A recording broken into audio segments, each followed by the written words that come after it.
meeting for Route 28 Main Street, the Resurfacing and Road Diet Pilot Project. My name is Andy Paul. I'm the MassDOT Highway Design Engineer and the project manager for this project. I will be getting started in just a few minutes. We've got some people logging in, so we'll get started. I'll do a quick introduction of some of my colleagues here, though, before we start. Nate Lash from Howard Stein Hudson is joining us. He'll be helping to moderate this evening's meeting.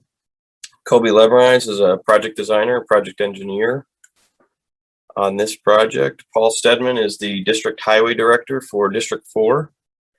Dan Fielding is our legislative liaison for Mass DOT, and Jeff Dietrich is assisting us with public involvement and also works for Howard Stein Hudson. So we'll give folks just another minute before we get started, and Nate will give an overview of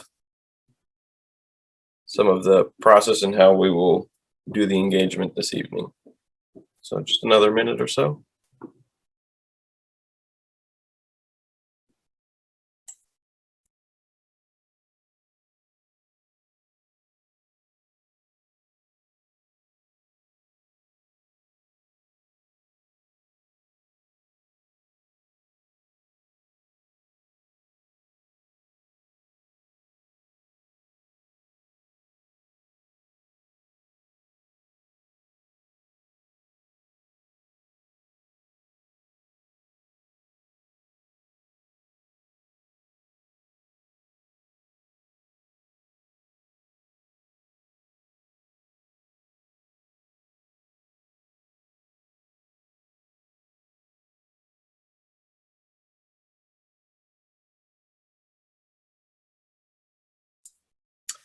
Great, so we've got 24 attendees so far joining us for this evening's meeting. And Nate, I'll turn it over to you to go over some of the ground rules for this evening's meeting. Sure, thanks, Andy. First off, just wanted to note that this meeting is being recorded. We're gonna be posting the video of this meeting on the project website in the next week or so, so that folks who aren't able to join us tonight can still get the information. This meeting is also being broadcasted by RCTV, so hopefully there are more folks who are able to participate, so welcome to folks tuning in. If you're not comfortable being recorded, we ask that you just keep your camera off and your microphone muted, and refrain from chatting in the chat box. Other notes, Andy's going to be giving a short presentation, and then after that we'll be taking Q&A. So if you have any questions, feel free to enter them into the Q&A panel. Otherwise, we'll be taking raised hands and questions after the presentation. Very good. Thank you, Nate. So I'll be going through project overview tonight and upcoming schedule, so things that you all can look forward to seeing from us. What we are doing to evaluate the pilot, both from the feedback we've been receiving as well as any adjustments that we've made, some data that we've been collecting, and next steps. But first I wanted to start by thanking the folks from the Reading Cable Access for streaming this on their platform. Nate mentioned this will be recorded. It'll be hosted both on MassDOT's website as well as through the Reading Cable Access channel website. So if you get tired and want to bail out on us, you certainly can log in and see this tomorrow. We'll also be collecting feedback beyond just this evening. So don't feel like this is your only opportunity to get us your feedback, and please share this information, both as the link to the website as well as the fact that it's recorded, with anyone who may not be able to attend this evening. And then we'll go through some next steps, some kind of immediate action that you'll be able to see from us. So we'll start with project overview and schedule. But with our purpose and need really relating to why are we piloting a road diet here on this corridor, and some of this information may be redundant from what you saw when we presented last September, or even a year ago last March.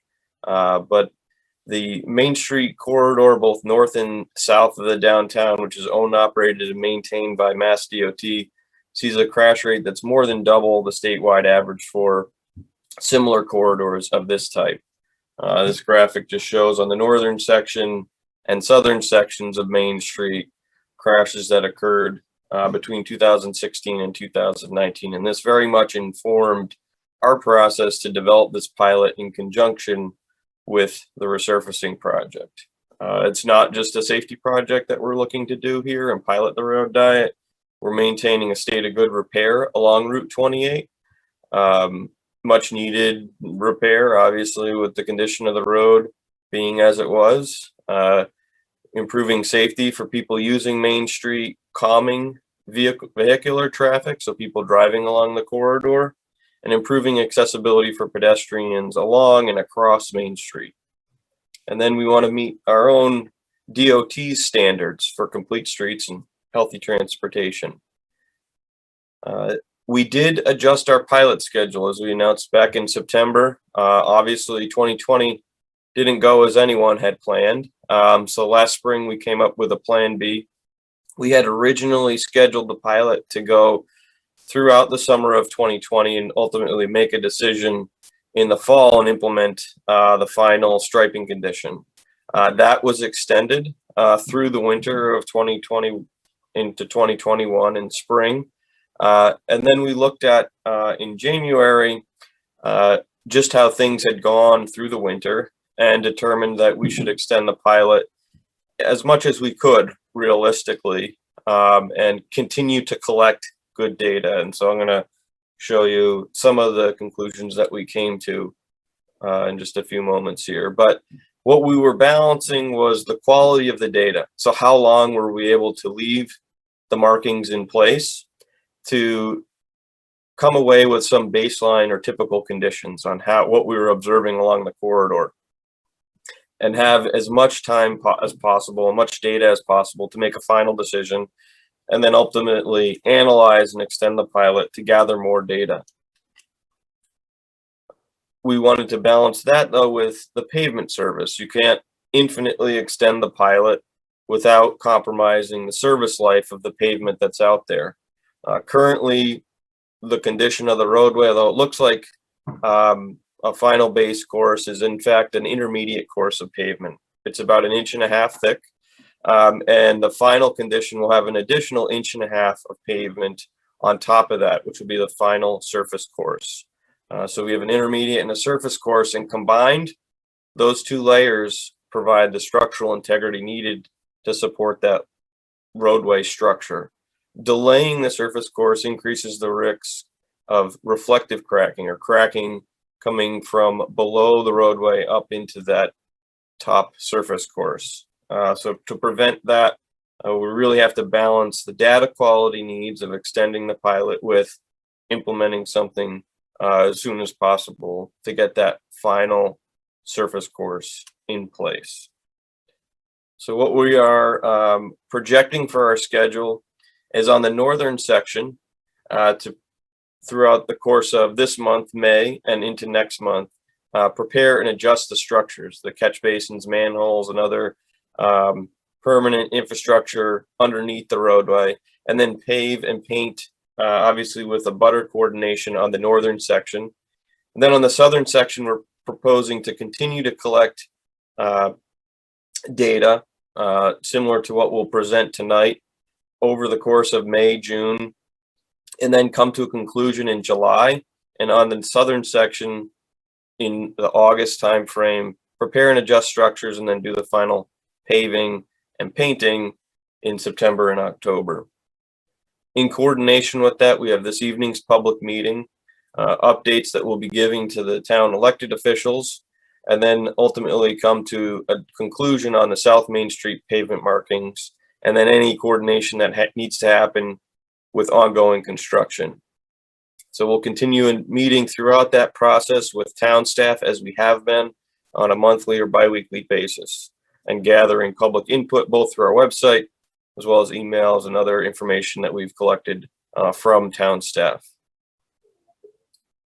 So how are we going to do our how have we done our evaluation to date is what we're here to talk about. We've gotten feedback from the public throughout the course of the pilot, which we began last summer, and adjustments that we've made.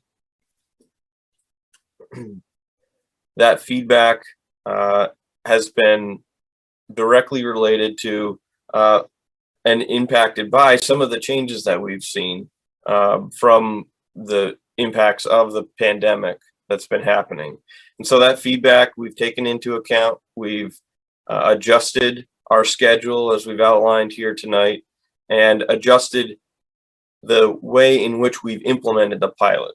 And it's really given us more time to address issues as they've come up.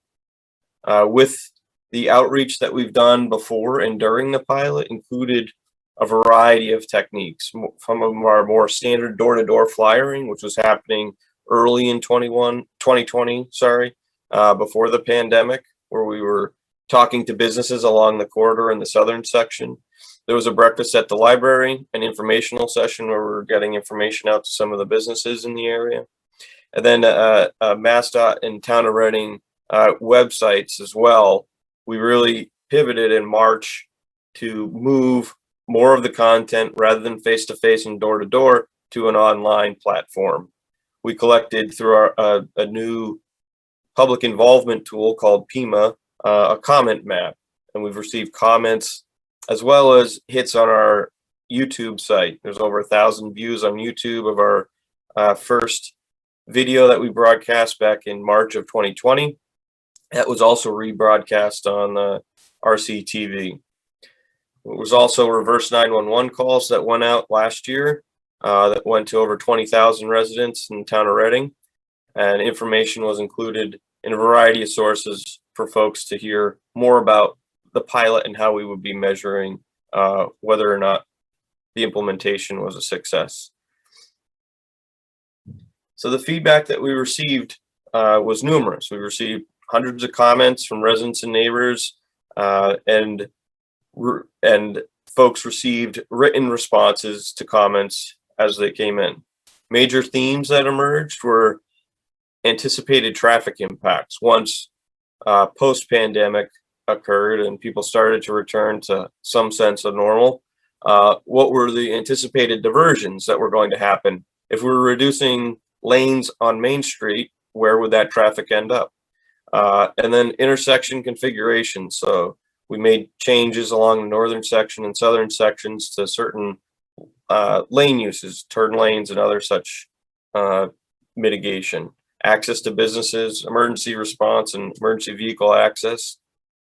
Less speeding on Main Street was also observed, and increased safety for people walking and biking.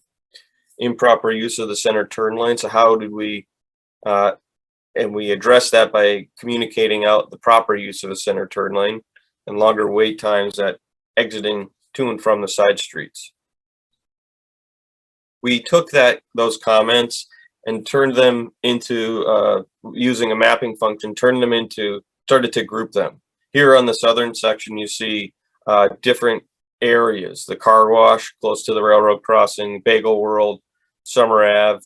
These were some of the areas where there were consistent themes and comments that we were receiving. The number of comments indicated in the white box to show how many were received. This was a lot of these comments were received earlier on in the process. We then took that feedback and incorporated it into changes on the ground. You saw revised markings in the southern section in and around Bagel World and the car wash, as well as signal timing and adjustments at Summer Ave and restriping and markings accessing the businesses along the corridor just south of Summer Ave, and reviewed intersection crash data and guidelines, responding to comments in writing to folks, but then also responding with action on the ground. On the North Main Street section, we also received comments. The highest number there is on the Forest Street, Forest Glen intersection, as well as Charles Street. We took those comments and started to address those by changing or extending turn lanes, and changing and revising markings. We installed traffic cameras as well to monitor in real time what was happening out there as part of the pilot, and made adjustments based off of the information that we were observing.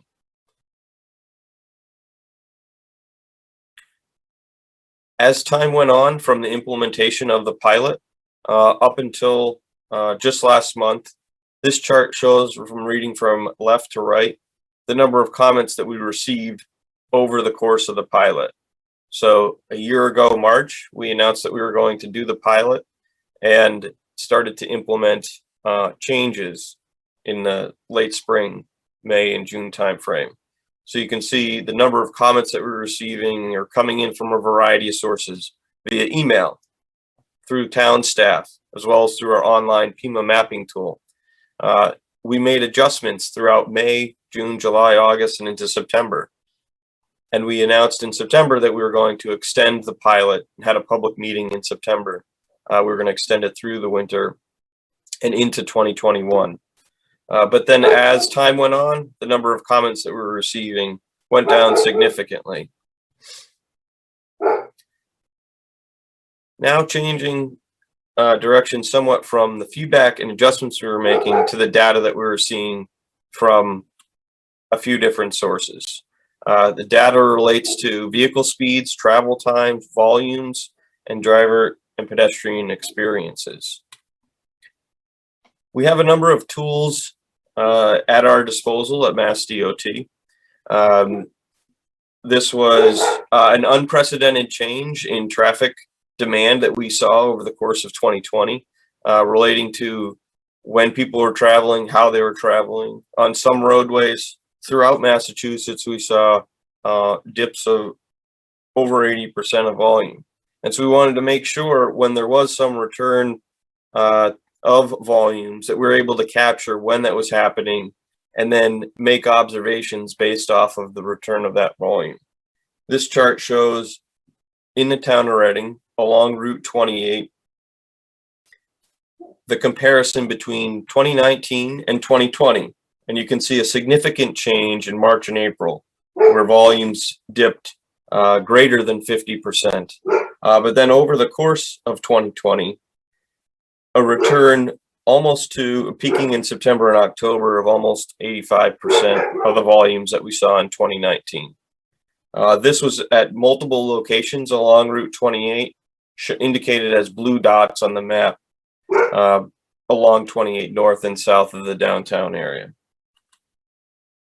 We also wanted to see how those changes along Route 28 compared to the changes that we're seeing on other roads throughout the town of Reading. We used a similar platform to measure the changes along side streets and made sure that they were side streets that people would use as alternative routes from Route 28. This map indicates different points along Franklin Street, Pearl Street, Haverhill Street, and several other corridors in Reading that go north to south. What we saw on those corridors were very similar to the changes that we saw on Route 28. That same dip that we saw in April and March of last year was very similar to the changes on those side streets as relative volume changes that we saw along Route 28. And that was consistent, not through just the springtime, but throughout the summer and throughout 2020.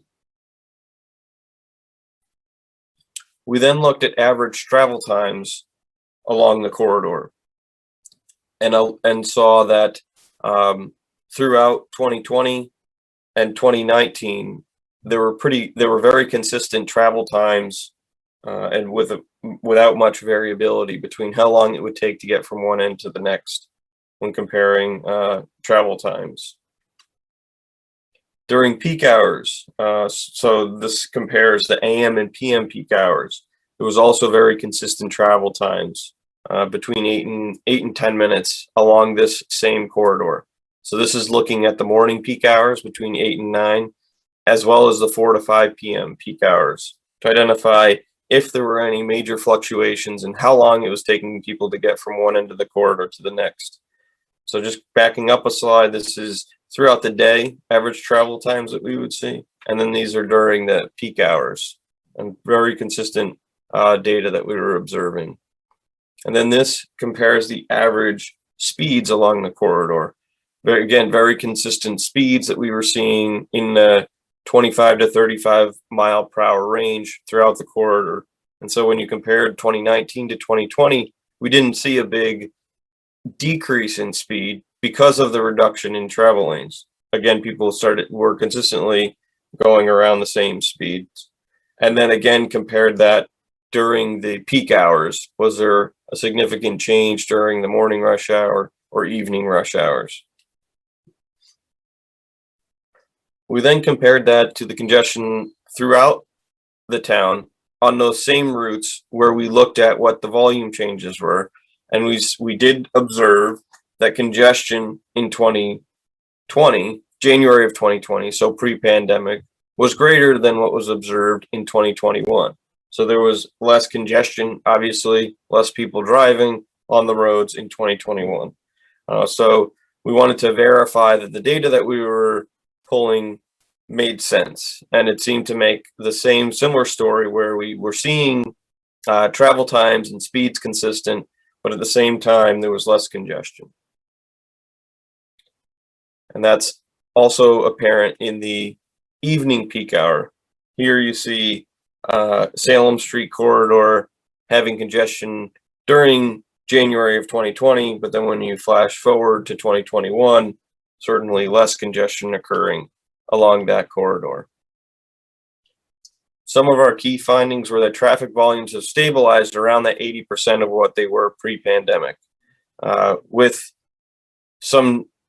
With the continuation of vaccinations and other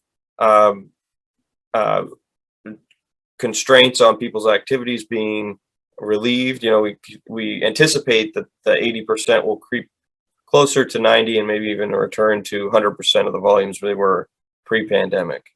Average vehicle speeds stayed relatively consistent with other roadways in the region, while other roadways in the region saw increased speeds. So on other roadways, we observed in that when we were having lower volumes, speeds went up. We didn't have those same observations here. When volumes were reduced, the speeds stayed consistent, and we saw that as a good thing, that people weren't speeding despite the fact that there was less volume along the roadways. And that average peak travel times stayed relatively consistent. So we didn't see more delay during the peak hours compared to what was previously observed. So based on our findings, we believe the pilot lane configuration has reduced vehicle speeds and improved pedestrian safety on North Main Street. And after the final paving, North Main Street will keep the existing two-way left turn lane and dedicated left turn lane at the signalized intersections. However, along South Main Street, we need additional information that we'll collect over the course of the rest of this month and into June to help determine what the future lane configuration will be along South Main Street. For next steps, again, we're planning to collect traffic data, continue to collect traffic data along the southern section, and we'll do an evaluation and prepare and adjust the structures August timeframe, and then start paving in September. On the northern section, though, that preparation of and adjustments of the structures, you'll start to see this month into next month, and paving will start in mid-June. In parallel to that, as I mentioned earlier this evening, we're hosting this meeting. We're hoping that this will be rebroadcast to folks via our website and the RCTV website. It will give an update to the select board and ultimately announce what the South Main Street pavement markings will be, and give throughout that process construction updates to abutters along the corridor. And we'll continue to meet with the town staff on a monthly basis to identify any other issues that may be coming up. And we'll have our website and gather input from the public as well.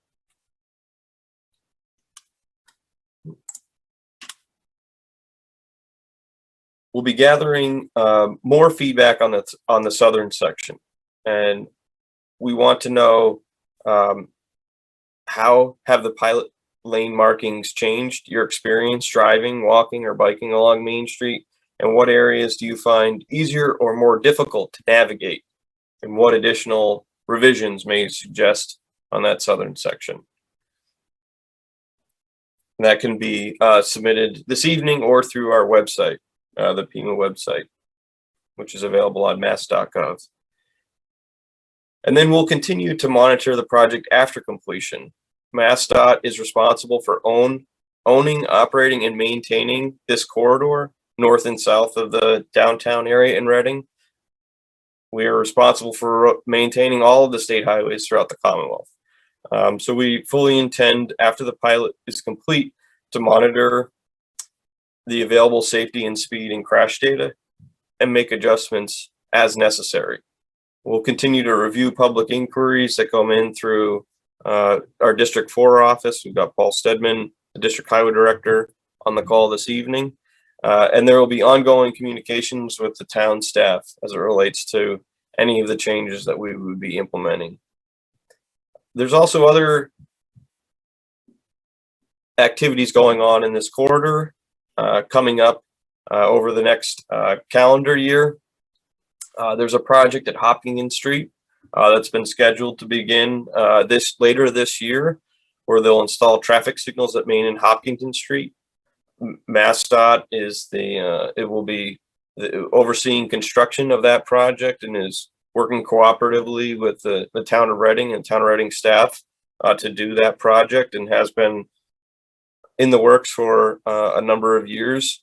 And it'll connect the new signals with the existing signals at Summer Street and South Street. It'll also make improvements for people walking along the corridor and crossing at that intersection, as well as accessibility and making the sidewalks ADA compliant.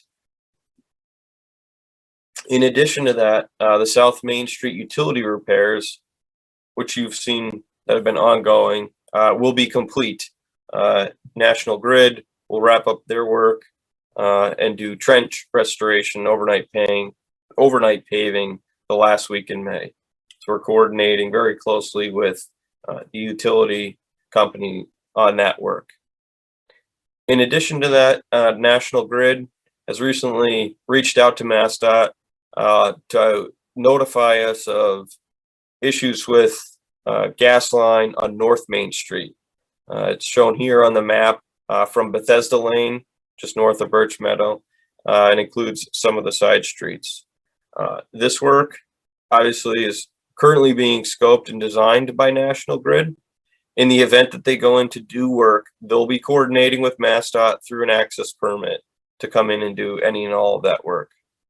As that information becomes available, certainly we'll be coordinating with them, but they'll be obviously notifying any and all parties who will be impacted.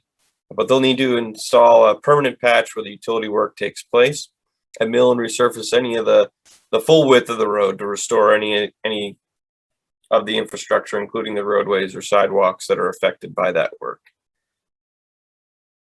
So with that, I'll turn it back over to you, Nate, to go over some of the ground rules for asking questions. Great. Thanks, Andy. And thank you all for being patient. I know there's been a few raised hands. So just thanks for your patience.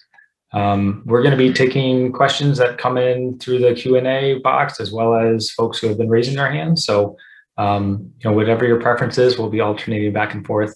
We just ask that folks state their name before they ask their question or share their comment.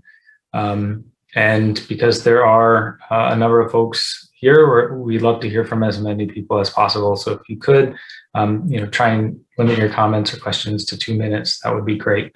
If you're joining over the phone, dial 9 tells us that you're raising your hand, and then we'll unmute your audio when it's your turn. Before we open it up to the Q&A, do want to just acknowledge the town staff and partners who are here, and thank everyone from the town for being here, as well as give an opportunity to our elected officials to share comments or ask questions if they would like. And so I know we have a few of those folks here. Dan, I don't know if I see Senator Jason Lewis, so I'm going to go ahead and promote you, Senator, and you should be good to go. Thanks, Nate, and thanks, Dan. Good evening, everyone. I'm Reading's State Senator Jason Lewis. It's good to be with you. I want to start by thanking MassDOT District 4 Director Paul Stedman.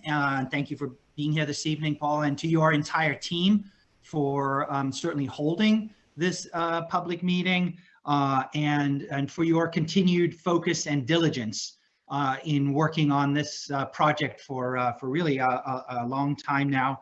And we also greatly appreciate how you've been doing public outreach, and you've been listening to public comments and feedback, and obviously, as you showed in your presentation tonight already, making changes and adjustments based on that feedback you're hearing from Reading residents, businesses, and commuters. I also do want to thank my fellow members of the Reading State Delegation, Representatives Brad Jones, Rich Haggerty, and former Representative Jim Dwyer. We have all long advocated, for safety improvements for drivers and pedestrians and other users of the Main Street corridor, which is, of course, a critical backbone for Reading and for the region, and very important to everyone. I also want to thank the members of the Reading Select Board and the Reading Town staff who've also been very involved in this project for a long time and put a lot of time and effort into it.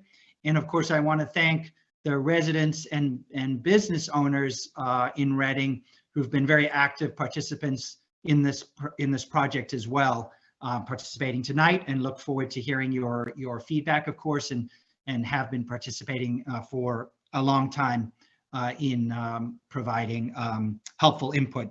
I think we all recognize this is a pretty complicated project, and there's a lot of different aspects to it, both South Main and North Main. And so I think the important thing is to have continued dialogue and collaboration, all the way till final decisions are made and the project is, the final markings are put on the pavement and the project is completed. So look forward to continuing that dialogue, and certainly look forward to hearing the feedback this evening. Thank you for the opportunity to share some comments.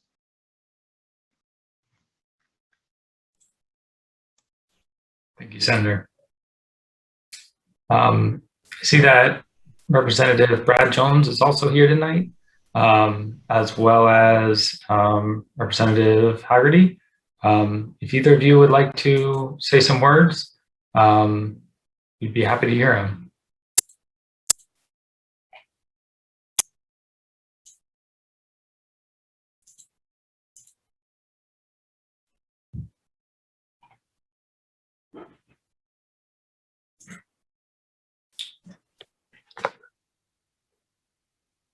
Representative Jones. Hey, Nate, thanks for putting this together tonight. Great presentation. Am obviously a frequent, almost daily commuter of Route 28, so get to kind of see the ins and outs, and have really appreciated the ability to make changes as residents have chimed in and have seen those almost on a daily basis when they've been brought up and the team's gone out and evaluated. So I'm really, this has obviously been a long way coming, and certainly no one planned for a pandemic and the kind of in the field decisions that had to be made to accommodate schedule changes. So really appreciate the coordination with the town, MassDOT, as well as National Grid, because I know we've had some gas line issues that we wanted to make sure got done before we sort of got to the end of this and said, oh my, we have to dig this back up. So really appreciate the coordination there. And again, appreciate the opportunity and look forward to a successful conclusion of this project. Thank you, Representative.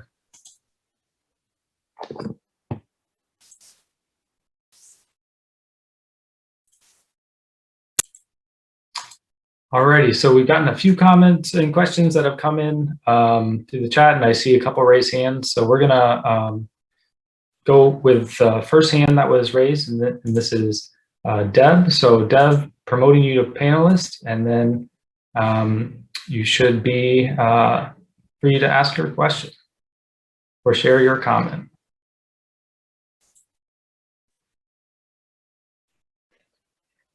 Can you hear me? Yes, we can.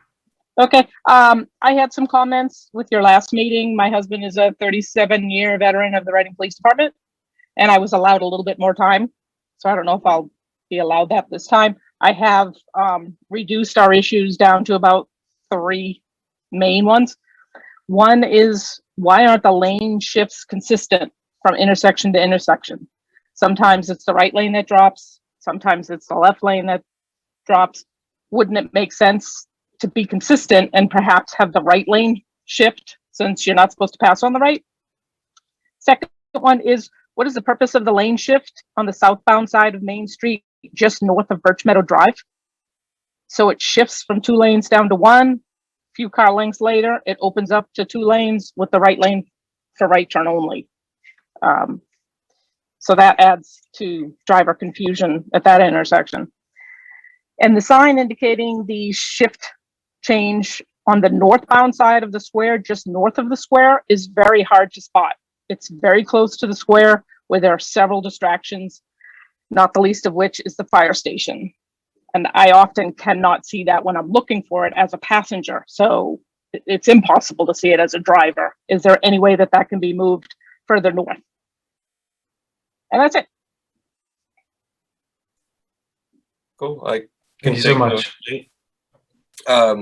So Deb, the lane shifts and the inconsistency in the lane shifts and the turn lanes and where they're developed was based off of analysis that we did of the traffic volumes, even pre-2020, as we were developing the project.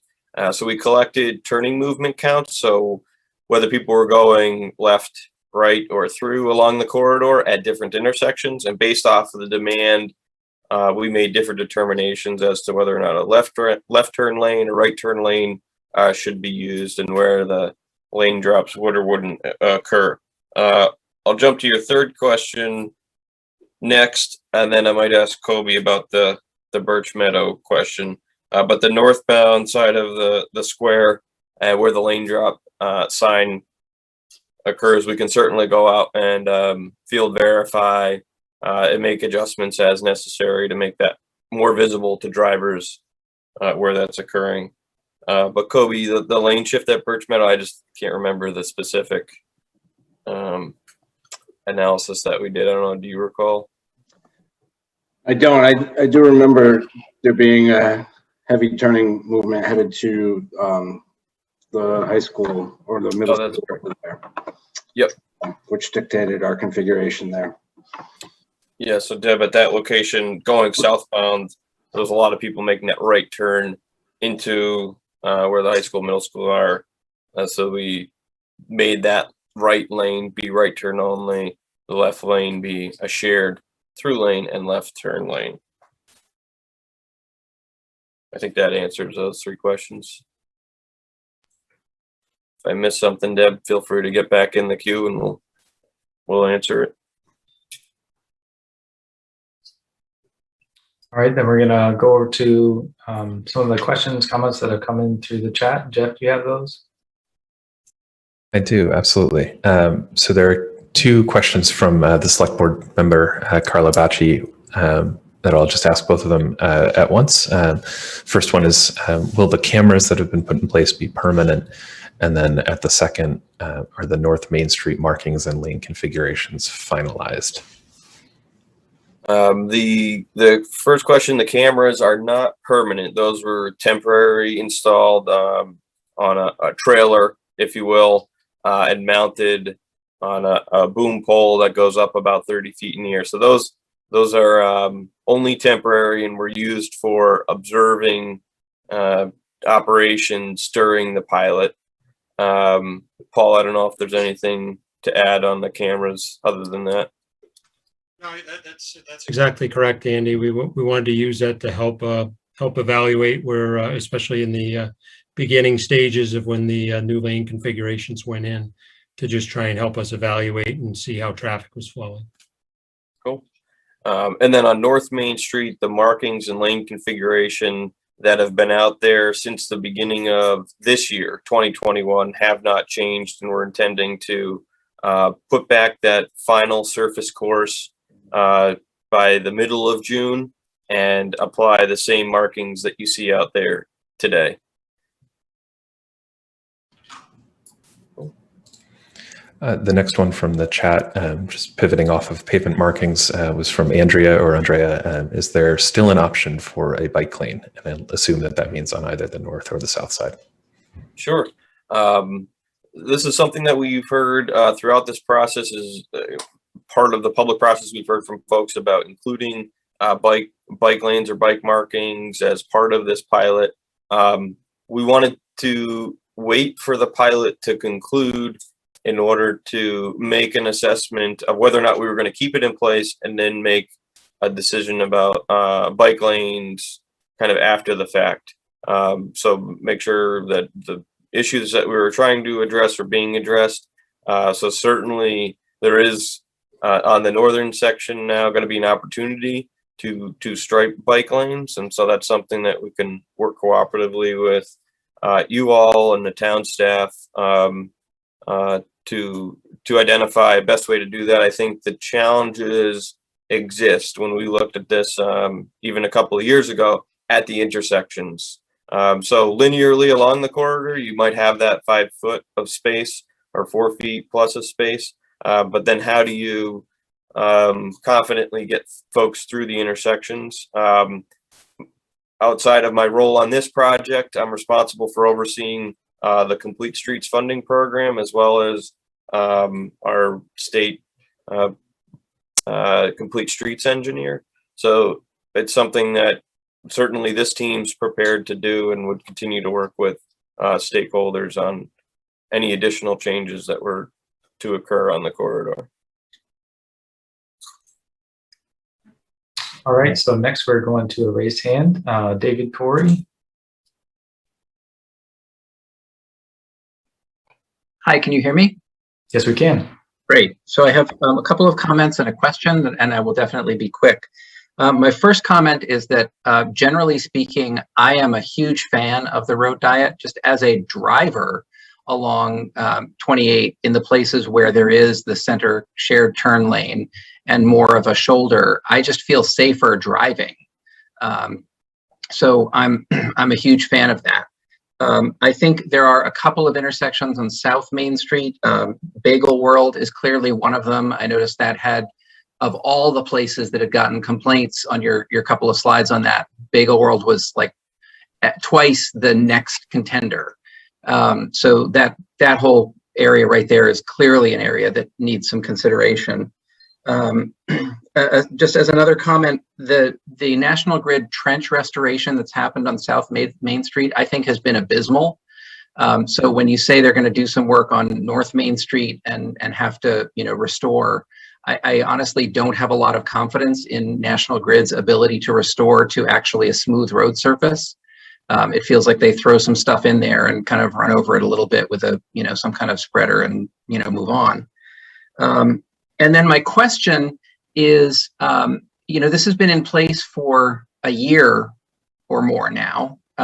So do we have any sort of interim crash data? You started out your presentation saying that the crash data on Route 28 was, I think, like 2.5 times what the state average is. And so do we have any preliminary crash data over the last year to know whether, or to have any indication of whether that's having a positive impact on crashes? And that's all. Okay, thank you, David. So try to take those in order. Certainly the access to Bagel World and that South Main Street corridor was, you're absolutely correct, where we received the most feedback. Admittedly, though, that we did make some changes there early summer last year and haven't received as many comments. That's not to say we fixed everything, but I think the changes that we made were hopefully positive to how we changed the lane configurations in that area.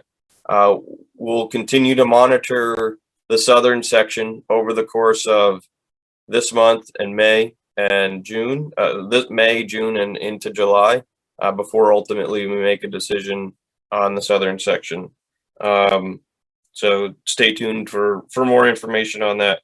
With National Grid, it was not planned. We do coordination with utility companies as part of our contract development process and project development process. And unfortunately, things do come up last minute. The trench work that's happened out there today, for better or worse, will be covered up once we do put down our final pavement restoration, and there's hopefully then one single course that will go over all of the work that's happened over the last year plus in that area. On the northern section, we work with utility companies, and Paul can speak to this maybe more in detail, but we're working with them throughout our state highway system, and maybe Paul talk about access permits and utility work to ensure quality. Yeah, so Andy, thanks, and then I'll turn it back over to you. You can follow up on the last part of the gentleman's question. But I did want to speak more to the southern section in the National Grid trench, and what typically happens when a utility goes in and does a longitudinal installation such as they did, and as Andy said, it kind of got sprung upon us and kind of with some emergency work last year. So we kind of worked hard with the project team, including our partners in Reading, to get them in there as painlessly as we could. But what typically happens with a utility trench like that is they will backfill, use the right proper backfill compaction methods, and then put in what's called a temporary trench patch. And the intent for that is to stay in place for a minimum of 90 days, longer if possible, to allow any kind of differential settlement in the trench to occur. And then after that, a permanent pavement trench is installed. The work that you saw last year by National Grid in the south section was strictly the utility installation, the backfilling, and the temporary trench. The work that you've seen in the last month or so is actually our contractor, DNR, is working for National Grid to complete that permanent trench patch restoration. And they're most of the way through it. And what they're doing is they've brought the pavement up to just, about around the grade. And what the intent will be at the end of May is they will go in and they will be milling out from the gutter line to 1 foot beyond the limit of the trench. They'll take out 1.5 inches or 2 inches of pavement and put down a new layer of new permanent trench patch pavement, which will then form the base for that final layer of pavement that's installed later on this construction season. And then to answer the third question about the crash data, when we're doing safety analysis, so the data that we presented that you all saw was from a range of 3 years, from 2016 through 2019. And when you're doing crash analysis, it's inconclusive to make any conclusions after just one calendar year. There can be outliers in years or events that could occur based off of weather events or other such crashes that could occur in clusters. And so we average them out over 3 years. But that's so we're not prepared to have any conclusive crash analysis based off of just 1 year's worth of observations. In addition to that, we're in the midst of a pandemic. And so not only is it only 1 year, it's also a very unique year in that volumes significantly fluctuated throughout the year that we did have the pilot in place. So with that said, we're not going to just put these in place and then kind of ignore what happens over the next few years. We're going to continue to monitor crash rates and compare them to before and after the road diet. But we do have proxies for safety in speed and volume. And so we know that volume that speeds have remained somewhat consistent despite the fact that volumes were reduced. On other roadways, we saw speeds significantly increase and the severity of crashes increase. And we didn't see that along this corridor, the increased speed. We saw speeds be maintained. So some proxies there, but otherwise, no conclusions based off just the duration of the pilot.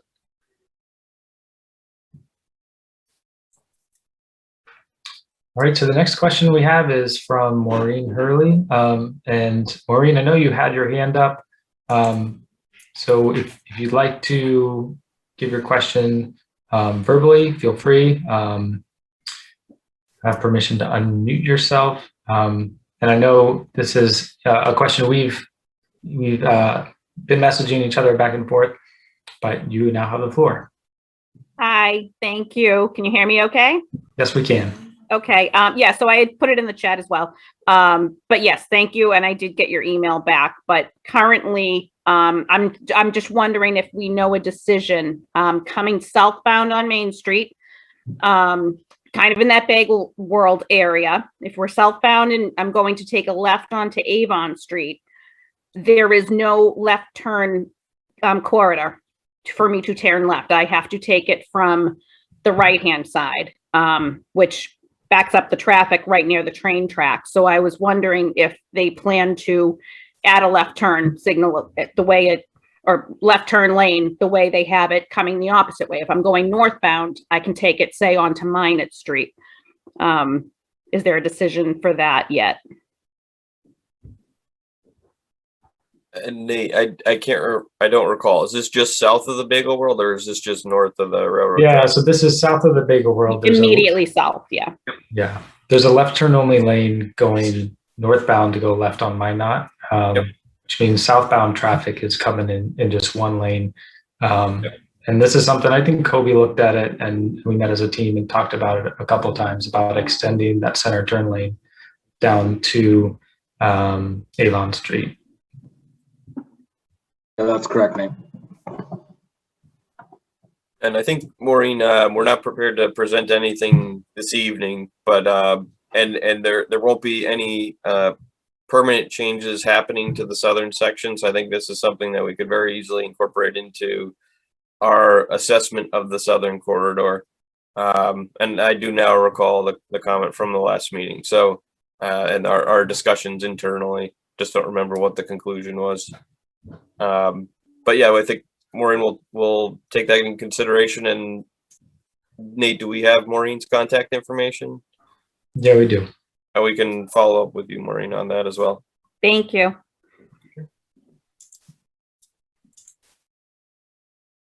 Alrighty, and our next raised hand is Debbie Aldrich.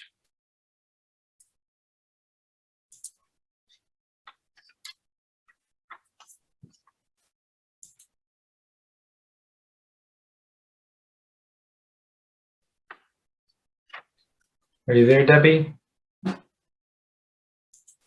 Just might need to unmute yourself.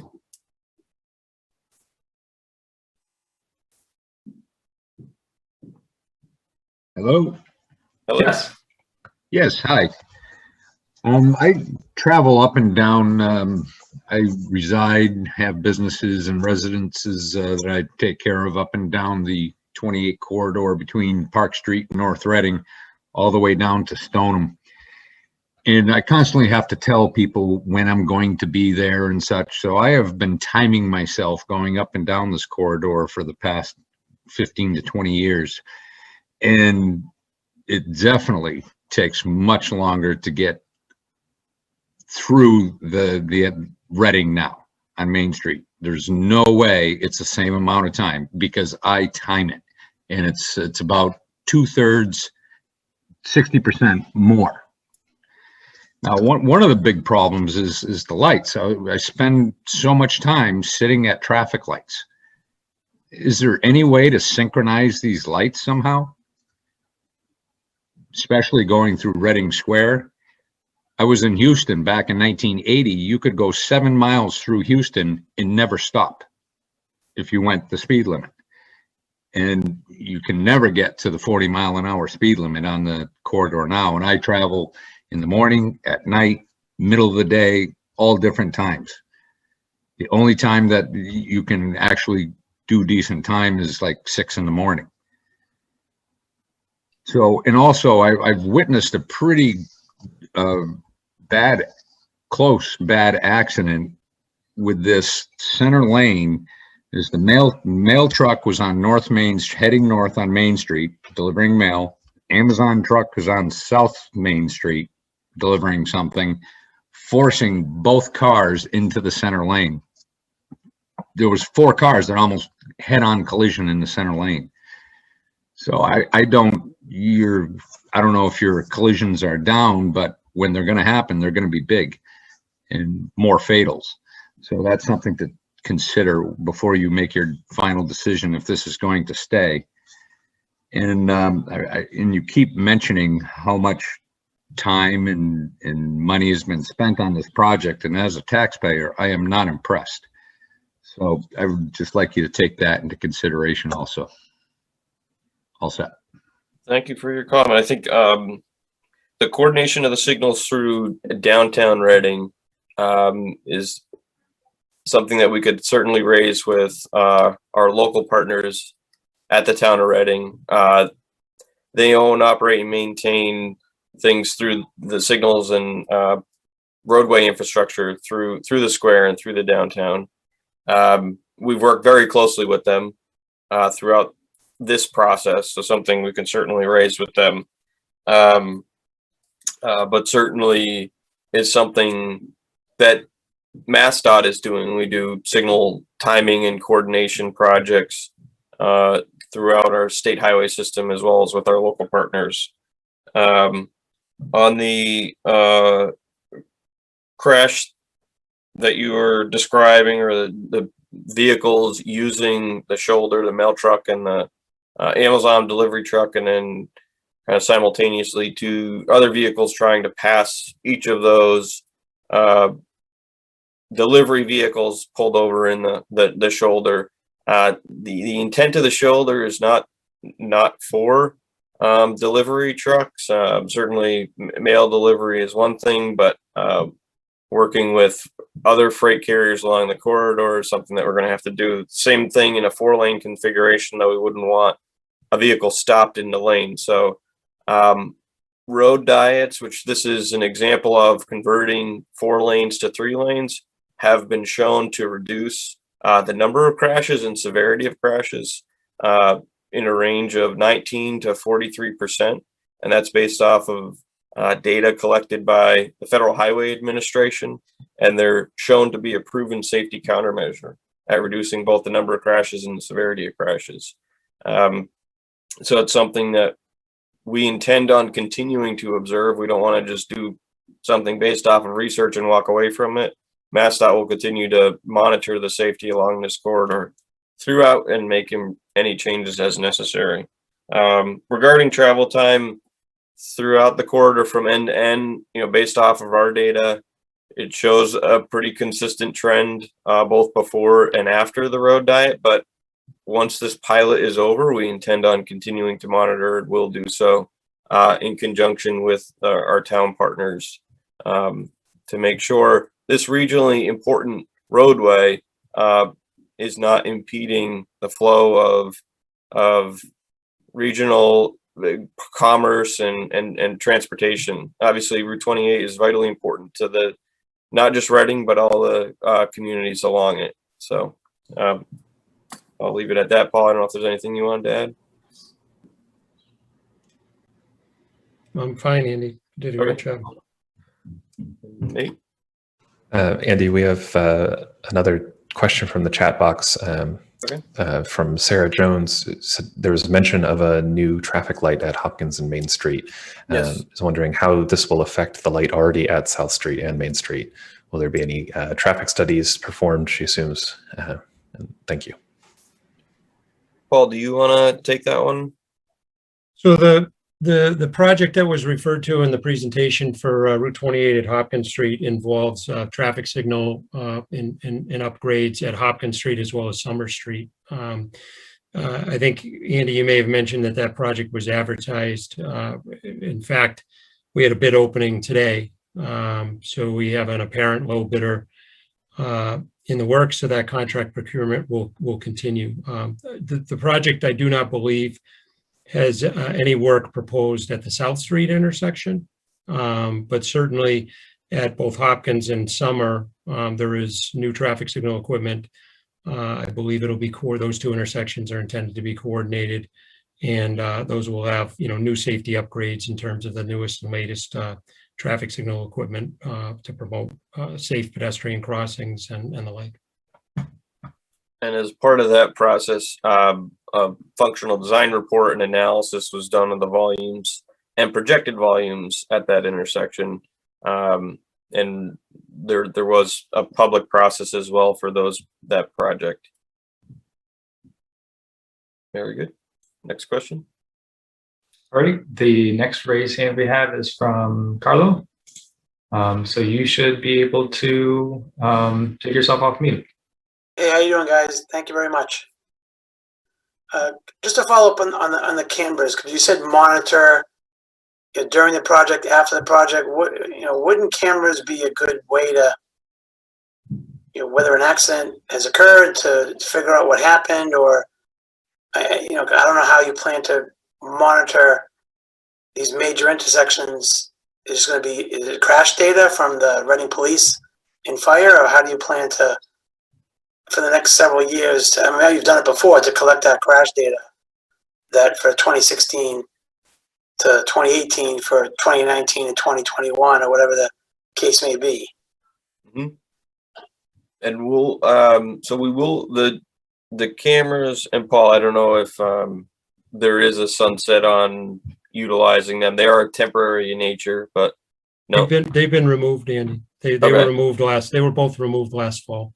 As part of okay. So yeah, Carla, we use those as part of really situational awareness when things first went into place, to identify and verify really some of the feedback that we were getting. Once the feedback started to subside and we were getting kind of more dribs and drabs or one-off comments from folks that we were able to address, it wasn't as critical of an issue to have that same situational awareness out there on a 24/7 type of basis. In the event that there was a need to have that, we work very closely with our MassDOT Operations Center and can bring those in for an operational need or observance for a period of time, but isn't something that we would do a permanent installation, or the equipment we weren't using wasn't a permanent type of installation. It was very much like a temporary trailer. Right. No, So, thank you. But like the post-construction, is Yep. there any period of time that when the final, South Yep. Main Street is going to be first. I mean, North Main Street is going to be first. Yep. And then, when it's completed, even though we've been using it, there's no, I guess, like you said, in case there's a need or Yep. things change drastically, is that when you consider it? Yeah, I think so. We would, like as you mentioned before, we would use the crash data collected by the city, the town rather, police and fire. We use that reporting. We also have online tools. Some of the data that I summarized tonight was taken from different web tools that MassDOT has purchased the data from. That monitors speed and volume information. So kind of using all these different pieces of the puzzle, as well as the ongoing and continuing coordination with the town. A lot of the adjustments we're making aren't from the data that we're getting from just sitting in our ivory tower, checking the website. It's from confirmations that we're getting from residents and business owners along the corridor, as well as the town staff. No, thank you. Yeah, a lot of positive changes have been made since the start of this project. So hopefully going forward, more so with South Main Street, which is where a lot of businesses are and more development. I'm sure you guys noticed that apartment structure already framed up, and probably in the next couple of years, it could be a few more projects on Main Street. So, and I know Hopkins in Maine, that project's been in the works for a while. It's just tying in with this project. So thank you very much. Thank you.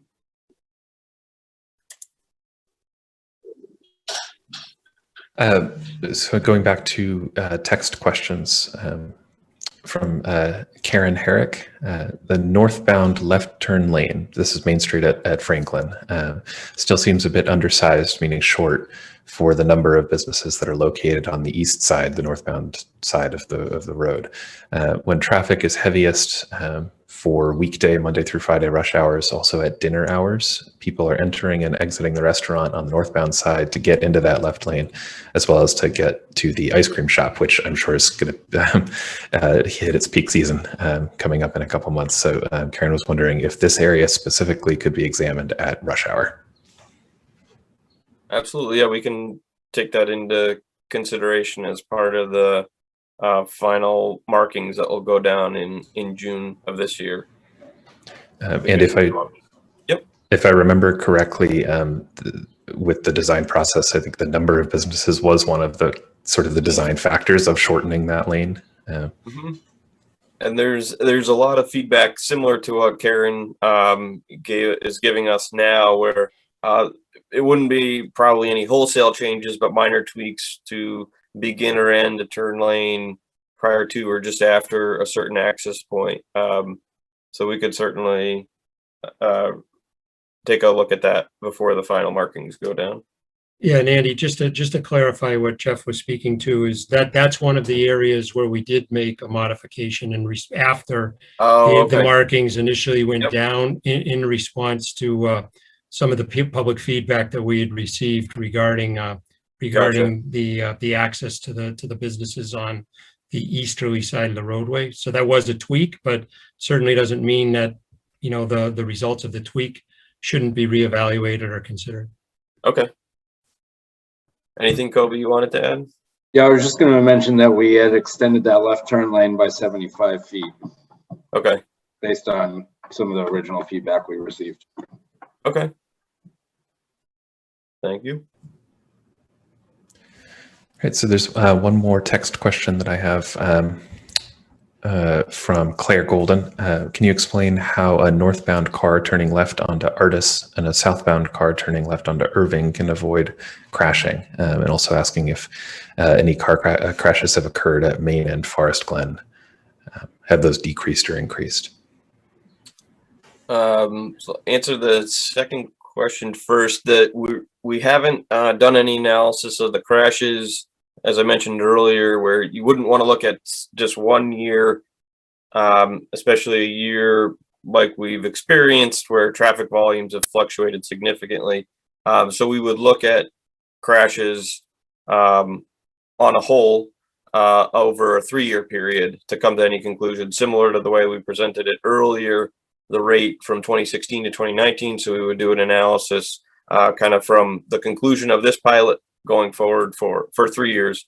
That's to say, though, that we're not just going to sit on our hands and wait for 3 years for any information to come in. If there's certainly any information that comes from the public or from the meetings that we have with our local partners, we'll address them. Then the first question, Jeff, for some reason, is just not in my chat pod, but those street names again. Yeah, sorry, I muted myself. So this was asking about Route 28 at the intersection of Irving and Artis, which is the, I believe it's a senior living facility. Yes. I don't remember. So asking about sort of when there's a queue coming up, how those, so those two cars would avoid hitting each other if they both have to use that same center turn lane at the same time. Sure, and that this conflict can occur kind of throughout the corridor, where you have a two-way left turn lane and overlapping driveways or side streets where one vehicle may enter into the lane at the same time. Another vehicle needs to use the center turn lane for the opposing move. And so, to the extent practical, we went through and tried to address those issues with hatched areas or a left-only lane, or just kind of eliminated it and did through lanes at different areas. So that's something, though, that we can look at certainly as part of our final process to evaluate that intersection and those turning movements.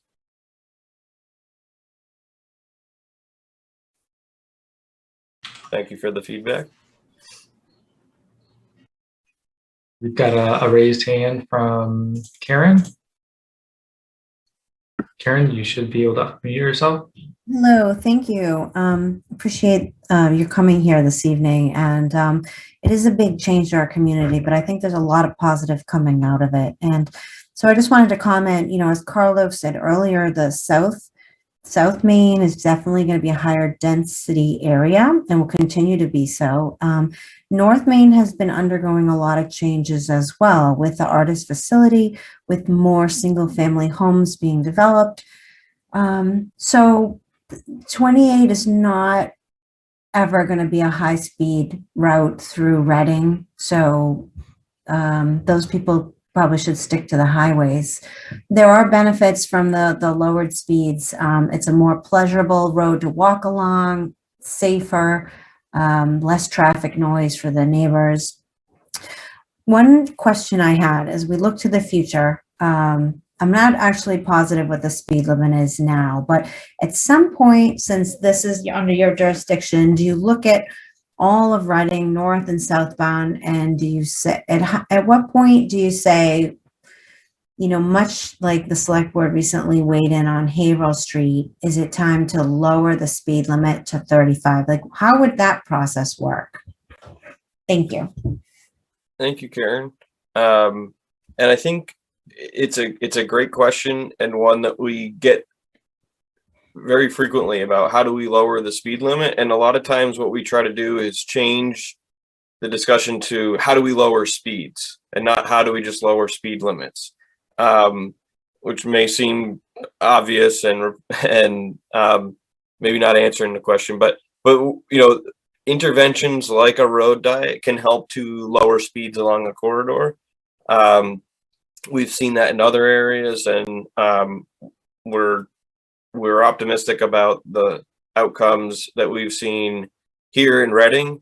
But just putting up a sign is not the only solution that we want to look for. It's other interventions in addition to a road diet. There's other traffic calming measures and safety interventions that we can make for pedestrian crossing treatments or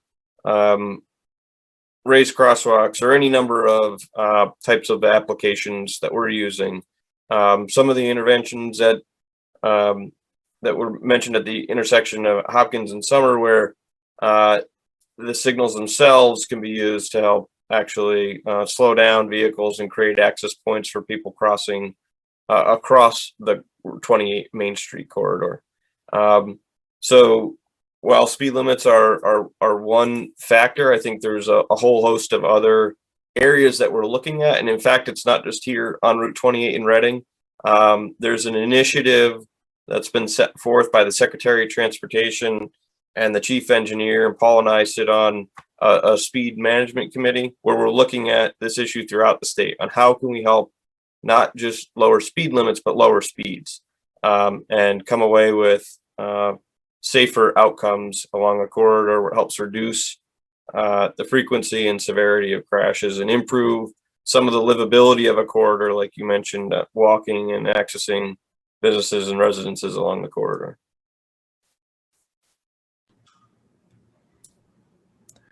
Thank you, Andy. Two more Q&A questions. First from Frank, and Frank, I apologize. My French last names are not good, so I don't even want to pretend to try and pronounce it. But Frank P asks, is all the water main work going to be completed prior to the road resurfacing being completed? Which, Andy, I think you might just refresh a little bit on that. Sure. Thank you.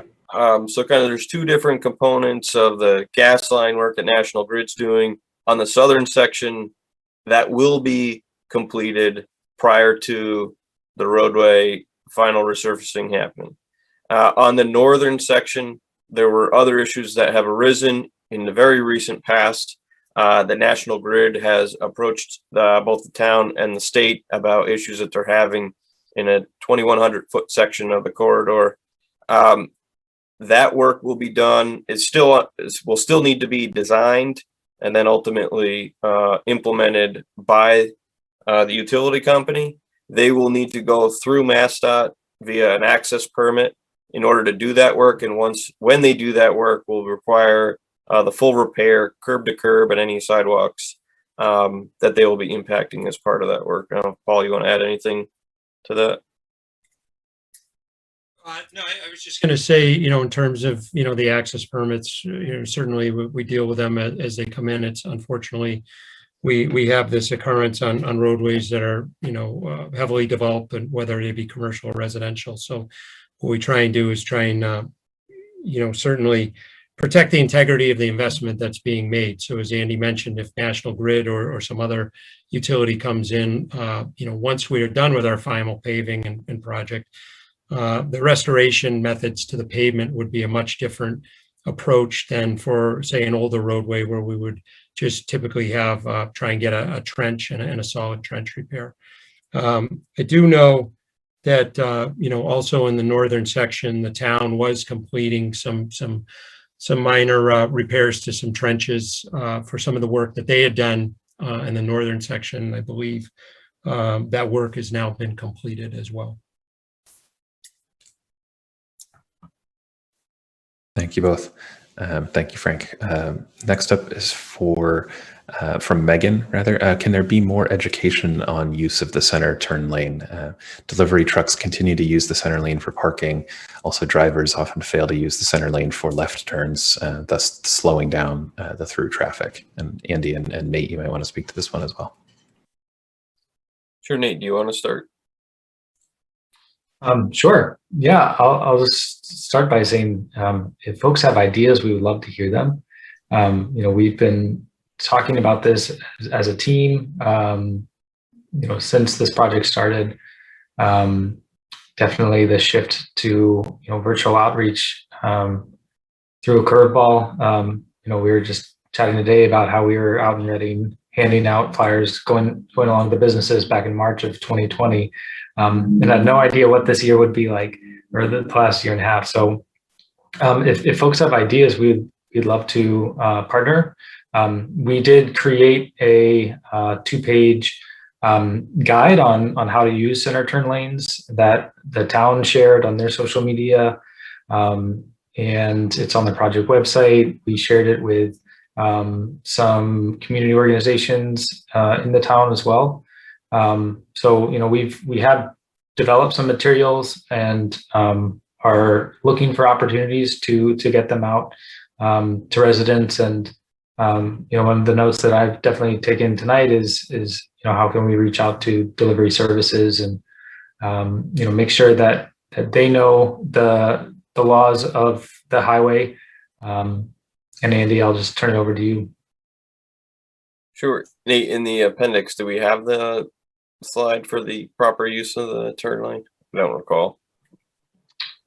Yes, I believe there are slides 46 and 47. Yeah, we should. Okay, here. Yeah, so this information's pulled from other similar types of graphics that we created that are both on our website, as well as the flyer that Nate mentioned, as well as how to for using your turn lane. So this as well as on the website about like planning for your turn, signaling, slowing down, checking your mirrors, watching for oncoming vehicles, enter when it's safe, and then not blocking for the through traffic, and then ultimately making your turn. So kind of this was developed based off of feedback that we got from you all last September about improper use of that center turn lane. So it's something we will continue to have on our website, and we'll push through our website as well as the town to disseminate this information to the roadway users in Reading on Route 28. Andy, Jeff was just kind enough to post that link to that document for in the chat box for everyone that's attending. Cool. Cool. So the next comment we have is from Mark over at Dynamic Sports, and this is an area we as the team have had a lot of conversations about. And Mark, I know we've heard from you and from our partners at the town about how right outside of Dynamic Sports, heading north, just before Dynamic Sports, there's the merge from 2 lanes to 1. With a slight descent and bend, we hear a lot of honking and braking Also, traffic backing up from Summer Ave Light beyond my building as a result of single lane is having negative impact on my business. Would appreciate consideration. Certainly, Mark will take into consideration your comment, and it's been noted elsewhere, the issue both with the horizontal and vertical geometry where that lane drop is. So we appreciate the feedback.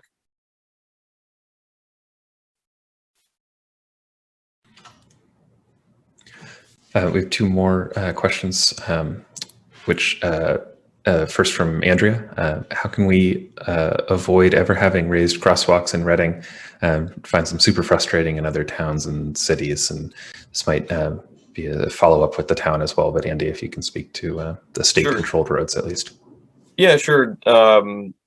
Wasn't advocating for using raised crosswalks on Route 28 necessarily, just to say that there's other interventions that we'll use in addition to road diet to help address speeds along a corridor. So not proposing it here at all by any means this evening, but just was using it as an example. And then from Claire, wondering, do you feel it's safe for people to bike and walk in the bike lane, in quotes, the shoulder on the road at the moment? Sure. A question I think that we've struggled with throughout, not knowing what the outcomes of the pilot would be, but ultimately if there was that available space along the corridor, what would the best use of that be? And if you look at our current guidance for corridors with this type of speed and volume, and certainly the number of access points along the corridor, an on-road 5-foot bike lane is not the gold standard that we would strive for bike facilities. That's not to say, though, that when we're retrofitting corridors as part of maintenance activities, we wouldn't consider using that type of intervention. So an on-road bike lane striped with supporting signage. What we've observed from and what the research has shown is that once you get above, say, 30 miles per hour and volumes are similar to what are observed along Route 28, there's a very small percentage of the population that would feel comfortable biking. So we know that people biking along this corridor are likely, a majority of the people biking along this corridor would be more comfortable using the sidewalk, which in areas north and south of the downtown, they are legally allowed to do. So I think we would, going forward, consider kind of both means by which people may choose to bike along the corridor, both on road and on the sidewalk. Andy, I'll just jump in, and we got a comment today that came in through the project email asking about what that space is for, the shoulder currently. Sure. And I know we talked a little bit about that when we were we gave that video presentation last year, but just wanted to, if you could talk about the shoulder and what the utility of that is. Sure. I think you can tell from kind of how things operated previous to the condition that's been out there. So before, there were no shoulders at all. So you may have experienced puddling that would occur during, say, larger storm events. That drainage that runs along that edge of the road or the shoulder now isn't necessarily in the wheel path of a vehicle. So for addressing drainage issues, it also can be used as a shy distance. If you are driving a vehicle in a lane and you only have 6 or 12 inches of space until you hit a curb, as opposed to 5 feet, you're more likely to hit that curb in the event that you depart from the lane. So it reduces lane departure crashes when you do have that shoulder space there. And then from an operational standpoint, from removing snow and ice events where you're trying to plow or maintain corridors, typically a corridor of this, we're going to strive for a minimum of a 2-foot shoulder, oftentimes a 4-foot shoulder, with volumes that we see along this corridor. So it's more standard for a roadway like this to have shoulders. than it is for them to not have shoulders.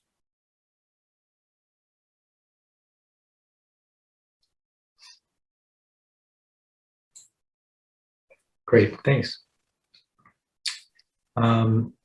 So going back over to our raised hands, Carlo, you should be able to unmute yourself. Thank you again. I just want to confirm on one of the slides, I saw National Grid was 2022 and 2023. Is that correct? Paul, can you speak to that? That would have likely have been the work that they had, proposed originally last month. Kind of said there was some emergency work, but since have kind of recanted on that, and that's the work in the northern section, I think, that you're referencing one of the slides. Right. Andy, right. up by Birch Meadow. So we have no timetable on that, other than that they are not, they are not engineered or at a point where they have reached a level of engineering where they would even be before us for an access permit. So the expectation would be at the earliest is that would be sometime in 2022 or 2023, based on the information that's available to us at this point. Okay, thank you. So any proposed work that doesn't include that work would be done before the final coat goes down for, I know North Main Street's coming up first, but South Main Street seems to be pretty good as far as underground utility work and everything's been done, but north of downtown seems to be more an unknown as far as timeline, correct? Certainly on the capital side, Carlo, with National Grid down in the south where everything is done, where as I mentioned earlier, our contractor is going to be doing the mill and fill kind of final trench restoration at the tail end of this month. On the north end, the National Grid work is the only capital type of improvement that we've been made aware of, just very recently, as I said. That's not to say, I think as I alluded to earlier, on a corridor such as this, we are continuously getting, service connection requests and things like that, we'll have to deal with, on an ongoing basis. The intent is there's some out there right now for a couple of either repairs or service connections that either the gas company or even the Reading Department of Public Works has in this section as well in the south. And we are trying to coordinate that work to get that done prior to the final paving on both of those sections. Thank you. I just want to confirm what I saw. Thank you very much. Yep.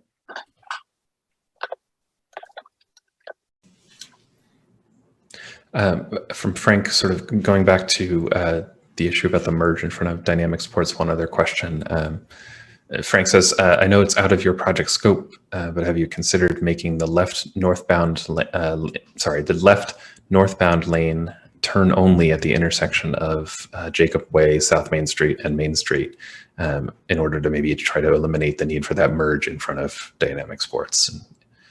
Yeah, that's certainly something that we can consider and welcome feedback precisely like that, where on that southern section, we know that there's challenges, there's continued observations that we want to make over the next couple of months, and then ultimately come to some type of conclusion in advance of final paving, which will happen in September. Great, thank you, Andy. I don't have any more text questions at the moment. Nate, are there any other raised hands?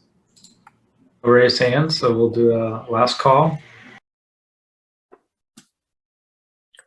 And I just did want to say thank you to folks. I know that there's been a lot of meetings that have happened in the town of Reading over the past week and even over the past year where things have shifted to a virtual format, and whether it's burnout or just your your fatigue from looking at a monitor for the last 14 months. But we do appreciate the folks who did join us this evening.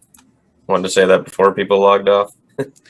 Andy, if you go back one slide, just as to sort of a leaving moment. I know Nate is also putting these in the chat, but for next steps, we've put the project website in the chat a couple times, but that's also there. And if you don't want to type 6 hyphens into your web browser, you can just Google Route 28 Road Diet Pilot, and we're right up at the top there.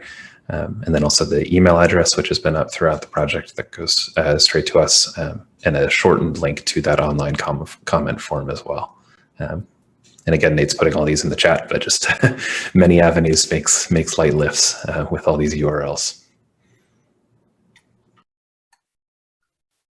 Great. Well, thank you to the folks on the project team, our legislative partners, as well as the town staff who helped collaborate to get us to this point. Welcome your feedback, and thank you again for joining us. And Andy, we do have one last question that Sure. doesn't raise their hand. Larry, you would now have the floor. Hello, thank you guys for the meeting.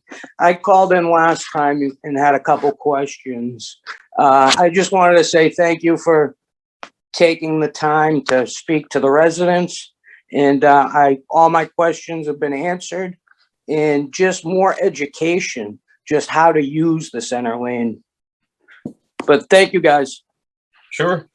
Thank you, Larry, for joining us. And certainly outreach is a critical part of the success or failure of this. We want to get as most people we can engaged in this pilot as well as the permanent implementation.